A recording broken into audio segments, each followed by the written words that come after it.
Yo, my client's getting a medium taper, mid taper, however you want to call it. In order to start that, I got to go in with my long toothpick just to lift the hair off the scalp, just to see what I'm working with.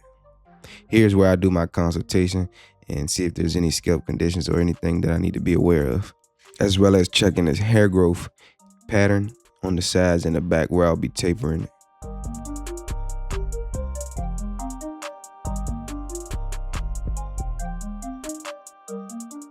To kick this taper off, I'm going in starting in the back. I'm going to set my first initial bald guideline in where the hair is most consistent and the most dense.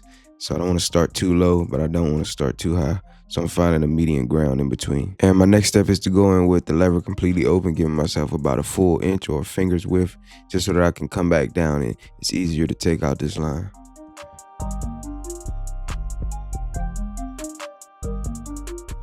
Here I'm going in with my number 1 guard with the lever completely closed, going up another full inch or finger's width. And I'm stretching this taper out on purpose just so that this fade looks more gradual and that it stands out. My next step in the highest guard I'm gonna use here is the 1.5 guard, and that's just to make sure that I'm going up using the heel of the blade to blend the taper into the actual afro. And so I want to debulk but maintain the darkness at the top. But now my goal is to transition this taper into the style that's on top without disconnecting it or making it an undercut. In order to see what I'm doing, I'm combing the hair back down to its natural position to see exactly where it's gonna lay.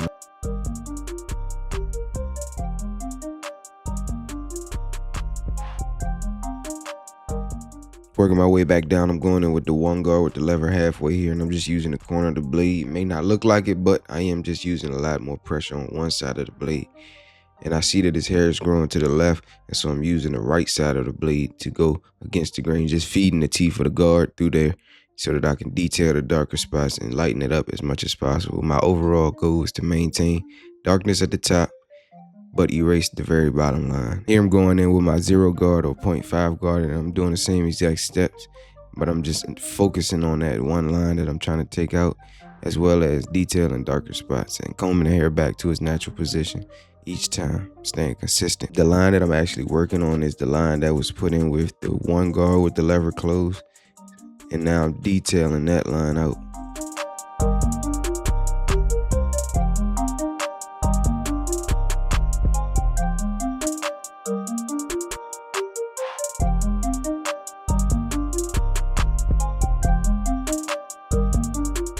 Very final step to this taper is to go in with the lever halfway and just detail that very bottom line, erasing that line slowly but surely.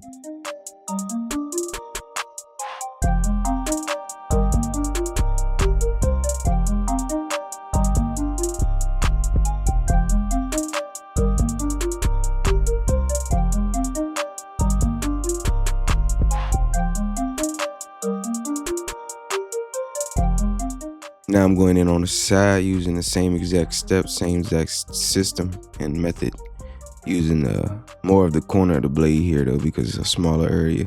Setting my first bald guideline. Now I'm going in about a full inch with the lever halfway open. And now I'm going in with the 1 guard, same exact steps.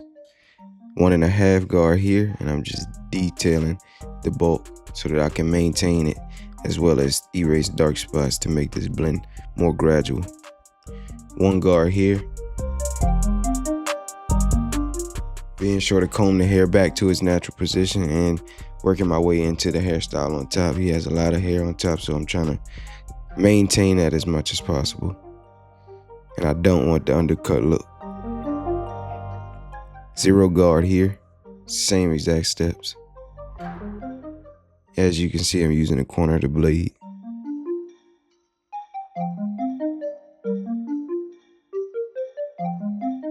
If you have not yet subscribed to the channel, be sure to hit that subscribe button. Feel free to do so at any time throughout this video, because it helps the channel grow, as well as it allows other people to see these videos who could possibly benefit from.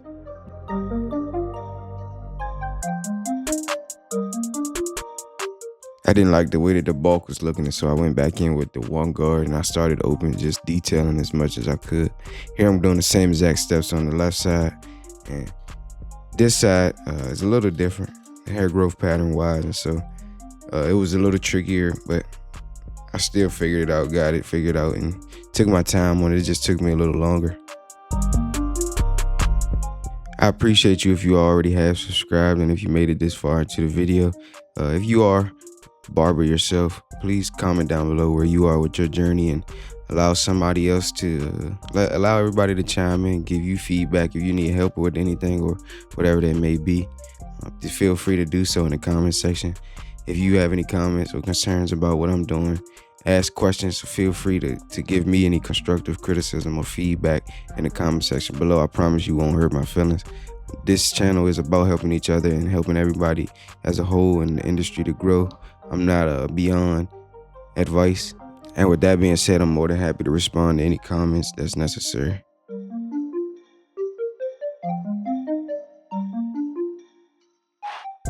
Now to take the taper to the next level and really seal the deal, I'm going in balding out all the extra hair under the taper, and I'm going starting behind the ear and just solidify the arch around the ear to start setting in the foundation work, or in my case, the final touches and finishing frameworks, and that is the lineup work.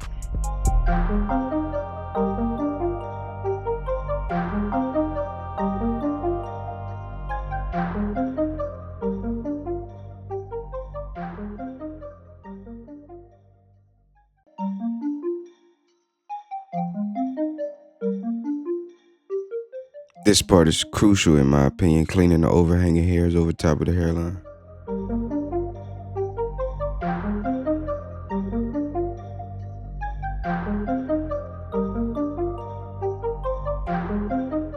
When doing the lineup work on the front, what I like to do is start in with the C-cups, just so that I can solidify the symmetry in the hairline and create the foundation. Before I go in and punch in the vertical bars, I like to know that these are somewhat symmetric, and I seen a little bit of bulk on this side that I didn't like, and so that's what I'm doing here. Same exact thing on the right, or his left.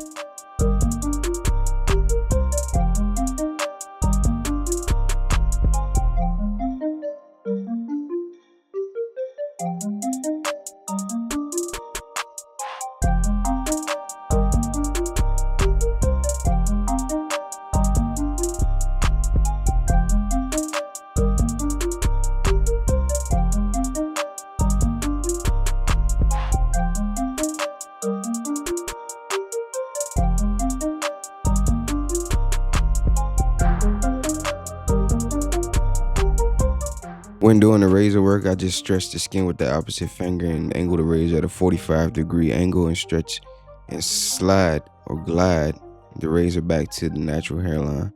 I don't want to skip across the skin, so I want to be sure to stretch the skin as much as possible, as comfortable for the client.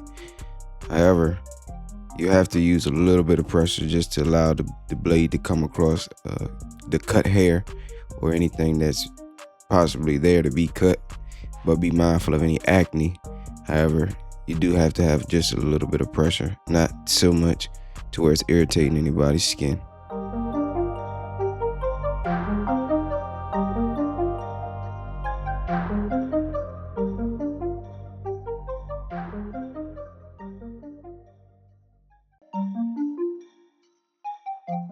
Now I'm going in with some mousse foam, just moisturizing the hair and giving it some type of moisture and volume before I go in with my sponge. You're not going to get the actual look you're going for with the sponge if you just pass through it a few times. You actually have to do it numerous times just to get an overall coil look. Might I remind you how my client came in looking, and it's up to me to make sure that I create consistency in steps and systems in order to give him the exact overall outcome he's looking for, and this is how he's leaving. If you like this video, be sure to like this video. Let me know in the comment section what you like or don't like about this video. Subscribe to the channel for more videos just like this, and you'll never miss a drop. My name is Kel. I appreciate you for watching. Stay tuned for more, and I'm see you in the next one.